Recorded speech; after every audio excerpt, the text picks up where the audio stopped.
इन्हीं से पूछना चाहूंगा कि कितने दिनों के बाद उनको ये तकलीफ शुरू हुई थी? सर मैंने जब फर्स्ट ऑपरेशन कराया था तब मुझे ये प्रॉब्लम 1 हफ्ते के बाद हुई थी। हाँ। फिर मैं आपके पास आई, आपने मेरा फिर दोबारा इलाज किया और मैं परफेक्ट हूँ। तो जैसे ही इनका हमें लगा कि इनको तकलीफ, उसी तरह की तकलीफ वापस आ गई थी 7 डेज सर्जरी के बाद। शुरू के 5 दिन बिल्कुल खुश थी, बहुत अच्छे से चल रही थी, लेकिन यहाँ मेरे पास आने से 1 दिन पहले इनका फोन आया कि मेरे को ऐसे ऐसे तकलीफ हो रही है।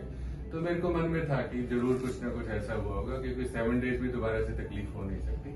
तो इस तकलीफ को हम रिकरेंट डिस्क हर्निएशन बोलते हैं।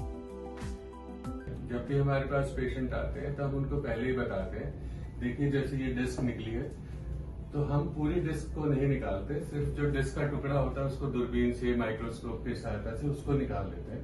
नुकसान इस चीज का क्या होता है कि इसमें 5 से 10% पेशेंट्स में जो बाकी डिस्क बची होती है वो वापिस आके तंग करती है। अगर ऐसा कोई पेशेंट हो भी जाता है तो उसमें भी 90% पेशेंट विदाउट कुछ किए ठीक हो जाते हैं, अगर डिस्क का टुकड़ा छोटा सा हो। लेकिन इनके केस में हमने टाइम ना खराब करते हुए तुरंत MRI करवाया और हमने महसूस किया कि कोई बड़ा टुकड़ा आ गया है नस के पास, तुरंत उसका ऑपरेशन किया और भगवान की दया से अगले दिन से फिर से ठीक हो गई और आज 40 दिन हो गए, सारा काम कर रही है, शॉप पर भी बैठती है। तो डरना नहीं है। रिकरेंट डिस्क हर्निएशन वाले पेशेंट के लिए मैं लास्ट के 2 मिनट्स में बोल रहा हूँ कि उनको डरने की जरूरत नहीं है, क्योंकि रिकरेंट डिस्क हर्निएशन को बचाने के लिए अगर हम शुरू में ही माइक्रोडिस्केक्टमी ना करें, दूरबीन से ऑपरेशन ना करें, तो उसका दूसरा सॉल्यूशन सिर्फ स्क्रू लगाने का होता है, जो कि एक बहुत बड़ी सर्जरी होती है, वो नहीं करनी चाहिए। अगर 5% रिस्क है भी तो उसको लेके हमें माइक्रोडिस्केक्टमी या एंडोस्कोपिक डिस्केक्टमी वही करना चाहिए। Thank you very much.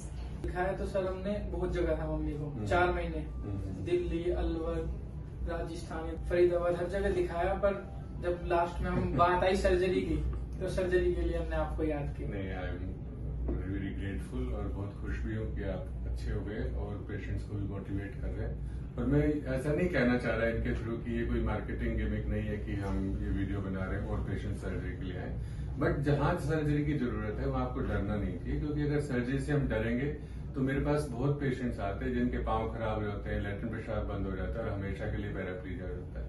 मेरा खुद का मानना है, अगर मैं 100 पेशेंट देखता हूँ 1 महीने में, तो 95 को कोई भी जरूरत नहीं होती, सिर्फ 4-5 पेशेंट को ही सर्जरी की जरूरत होती है, और उनमें से वो सर्जरी ना करवाएं टाइम से तो नुकसान हो सकता है। तो डरे ना, सब कुछ ठीक होगा।